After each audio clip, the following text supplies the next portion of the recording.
Hello grey മീഡിയസിലേക്ക് സ്വാഗതം. നമുക്ക് നേര്, സലാർ, കാതൽ, അതുപോലെ തന്നെ ഡങ്കി ഈ സിനിമകളുടെ കളക്ഷൻ റിപ്പോർട്ടുകളിലേക്ക് കടന്നു ചെല്ലാം. ഡങ്കിയുടെ കേരള കളക്ഷനാണ്. എല്ലാ സിനിമകളുടെയും കേരള കളക്ഷൻസാണ് നമ്മളിവിടെ പറഞ്ഞു വരുന്നത്. അതിന് മുമ്പ് നമ്മുടെ വീഡിയോസ് ആദ്യമായിട്ടാണ് കാണുന്നതെങ്കിൽ ഒന്ന് സബ്സ്ക്രൈബ് ചെയ്തിടണമെന്ന് അഭ്യർത്ഥിക്കുന്നു. ആദ്യ 3 ദിവസങ്ങളിൽ വലിയ രീതിയിൽ കേരളത്തിൽ പ്രകമ്പനമൊന്നും സൃഷ്ടിക്കാൻ പറ്റാത്ത സിനിമയായിരുന്നു ഡങ്കി എന്നുള്ളത്. 2,000 കോടി സിനിമകൾക്ക് ശേഷം വന്ന ഈ ഒരു സിനിമ വലിയ അനക്കം കേരളത്തിൽ ഉണ്ടാക്കിയില്ല എന്ന് തന്നെ പറയാം. എന്നിരുന്നാലും താരതമ്യേന ഭേദപ്പെട്ട ഒരു കളക്ഷനാണ് ഈ സിനിമയ്ക്ക് കിട്ടുന്നത്.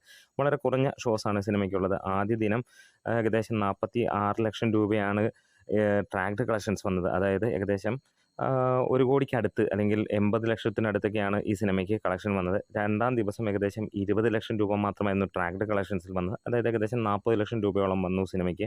മൂന്നാം ദിവസമായി ഇന്ന് ശനിയാഴ്ച ഏത് സിനിമയ്ക്കും ലഭിക്കുന്ന പോലെ തന്നെ മികച്ച ഒരു കളക്ഷനാണ് ഈ സിനിമയ്ക്ക് ഇന്ന് ലഭിച്ചിരുന്നത്. ഇന്ന് ട്രാക്ഡ് കളക്ഷൻസിൽ ഇതുവരെ കിട്ടിയ റിപ്പോർട്ടുകൾ പ്രകാരം 20 ലക്ഷത്തോളം രൂപയാണ് വന്നിരിക്കുന്നത്. അതായത് ഏകദേശം 40-45 ലക്ഷം രൂപയ്ക്ക് മുകളിൽ. അതായത് ഇന്ന് 3 ദിവസങ്ങൾ കൊണ്ട് നോക്കുമ്പോൾ സിനിമ തീർച്ചയായും ഒരു 1.5 കോടിക്ക് മുകളിലേക്ക് കേരള കളക്ഷൻ വന്നിട്ടുണ്ട്.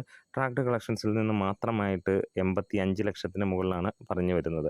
എന്തായാലും അതൊരു മികച്ച കളക്ഷനായിട്ട് തന്നെ വരുന്ന ഒരു ഹിന്ദി സിനിമയാണ്. പക്ഷേ ഷാരൂഖ് ഖാൻ്റെ മുൻ ചിത്രങ്ങളെ വെച്ച് കമ്പയർ ചെയ്യുമ്പോൾ അതൊരു നിരാശാജനകമായ കാര്യമാണ്. പക്ഷേ സിനിമ ഒരു ചെറിയ സിനിമയായിട്ട് അല്ലെങ്കിൽ കേരളത്തിൽ വളരെ കുറഞ്ഞ തിയേറ്ററുകളിലും ഒക്കെ റിലീസ് ചെയ്തപ്പോൾ നമുക്ക് ഒരു മികച്ച കളക്ഷനായിട്ട് തന്നെ ഏകദേശം ട്രാക്കിങ്ങിലൂടെ മാത്രമായിട്ട് 10ഓളം ഹൗസ്ഫുൾ ഷോസ് കാണിച്ചിട്ടുണ്ടെങ്കിൽ ഏകദേശം 10-30 മുകളിലുള്ള ഹൗസ്ഫുൾ ഷോസ് ഇവിടെ ഉണ്ട് എന്നുള്ളത് തന്നെയാണ്. ഇനി നമുക്ക് നേരെ സലാറിലേക്ക് കടന്നു ചെല്ലാം. സലാർ ഗംഭീര തുടക്കമാണ് സിനിമയ്ക്ക് ലഭിച്ചിരുന്നത്.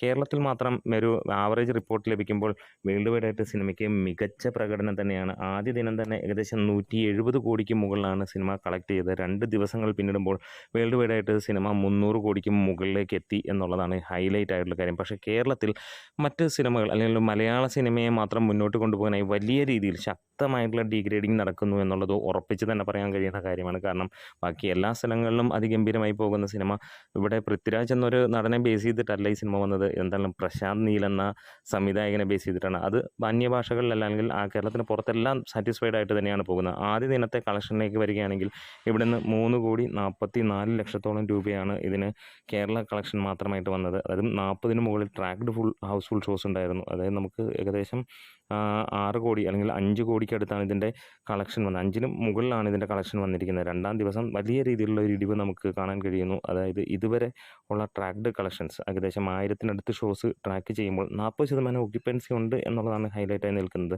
ഏകദേശം 1,68 ലക്ഷത്തോളം രൂപയാണ് ഈ സിനിമയ്ക്ക് ഇതുവരെ വന്നിരിക്കുന്നത് ട്രാക്ഡ് കളക്ഷൻസിൽ. അപ്പോഴും നമുക്ക് പറയാം ഏകദേശം ഈ സിനിമയ്ക്ക് ഒരു 2.5 കോടിക്ക് മുകളിലുള്ള കളക്ഷനാണ് വരാൻ പോകുന്നത്. കാരണം ഇനിയും ഇതിൻ്റെ ട്രാക്കിങ് കാണാനുണ്ട് എന്നുള്ളത്. ഇനിയും നമുക്ക് നേരെ നമുക്ക് കാതൽ ദ കോർ എന്ന സിനിമയിലേക്ക് പോകാം.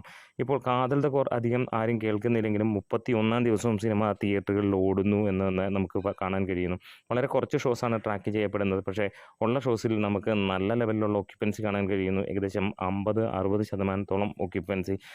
സിനിമയ്ക്ക് ഡെയിലി 1 ലക്ഷം രൂപയ്ക്ക് മുകളിൽ കളക്ഷൻ വരുന്നു എന്നുള്ളതാണ്. 5 ഷോകൾ ഓടുന്ന സിനിമ 1 ലക്ഷം രൂപ എന്ന് പറയുന്നത് വളരെ മോശമായിട്ടുള്ള ഒരു കളക്ഷനല്ല, വളരെ മികച്ച കളക്ഷൻ എന്ന് തന്നെ പറയാം. ഇതിനോടകം കേരള കളക്ഷൻ മാത്രമായിട്ട് സിനിമ നേടിയിരിക്കുന്നത് 13 കോടി കഴിഞ്ഞിരിക്കുന്നു എന്നാണ്. വേൾഡ് വൈഡായിട്ട് സിനിമ 19 കോടിക്കടുത്തേക്ക് എത്തിയിരിക്കുന്നു എന്നുള്ളതാണ്. ഇതൊരു സൈലൻ്റ് ആയിട്ട് വന്ന് മുന്നോട്ട് പോവുകയാണ്.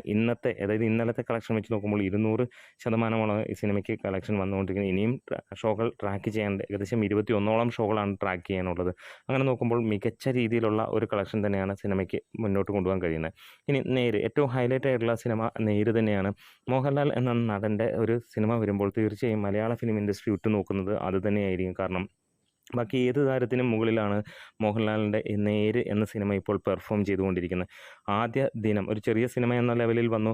ബഡ്ജറ്റ് വലുതാണെങ്കിലും ഏകദേശം 30 ലക്ഷത്തിന് മുകളിലാണ് 30 കോടിക്ക് മുകളിലാണ് ഇതിൻ്റെ ബഡ്ജറ്റ് എന്നാണ് ഇപ്പോൾ കേൾക്കുന്നത്. ആ ഒരു ബേസ് വെച്ച് നോക്കുകയാണെങ്കിൽ പല റിപ്പോർട്ടുകൾ നമുക്കുണ്ടായിരുന്നു. 7 കോടി മുതൽ 30 കോടി വരെയുള്ള കളക്ഷൻ എൻ്റെ പ്രൊഡക്ഷൻ കോസ്റ്റ് പറഞ്ഞിരുന്നു. ആ ഒരു സിനിമയ്ക്ക് ഇപ്പോൾ ആദ്യ ദിനം കാണാൻ കഴിഞ്ഞ ട്രാക്ഡ് കളക്ഷൻസിൽ നിന്ന് 2,07,00,000 രൂപയായിരുന്നു.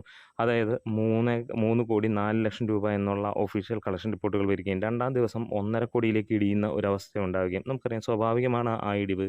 വെള്ളിയാഴ്ച ദിനം ബാക്കിയുള്ള സിനിമകളുണ്ട്. അതുകൊണ്ട് തന്നെ അപ്പോഴും 2,15 കോടിയോളമാണ് സിനിമയ്ക്ക് വന്നത്. അത് ആദ്യ 2 ദിവസം കൊണ്ട് സിനിമ ഏകദേശം 5 കോടിക്കടുത്ത് കളക്ഷൻ നേടി. മൂന്നാം ദിവസം മികച്ച ഒരു മുന്നേറ്റമാണ് സിനിമയ്ക്ക് ഉണ്ടാക്കാൻ കഴിഞ്ഞിട്ടുള്ളത്. അതായത് ആദ്യ ദിവസത്തെ കടത്തി വെട്ടുന്ന ഏത് മലയാള സിനിമയ്ക്കും ഉണ്ടാകുന്ന അതേ രീതിയിലുള്ള ഒരു കളക്ഷൻ ഈ സിനിമയ്ക്കും ലഭിച്ചിരിക്കുന്നു എന്നുള്ളത് തന്നെയാണ്. എന്താണേലും ഈ സിനിമ ഇതുവരെ കിട്ടിയ ട്രാക്ഡ് കളക്ഷൻസ് 2,04,00,000 രൂപയാണ് ഇതുവരെ ലഭിച്ചിരിക്കുന്നത്. അതായത് ഏകദേശം നമുക്ക് സമാനമായി ആദ്യ ദിവസത്തെ സമാനമായി. പക്ഷേ അതിന് മുകളിലേക്ക് 3,04,00,000 ആണെങ്കിൽ 3,20,00,000 രൂപ വരെയായിരിക്കും ഇന്ന് സിനിമയ്ക്ക് ഉണ്ടാവുക. എന്തായാലും മികച്ച പ്രകടനമാണ് മോഹൻലാലിൻ്റെ ഈ ഒരു സിനിമ നേടുന്നത്.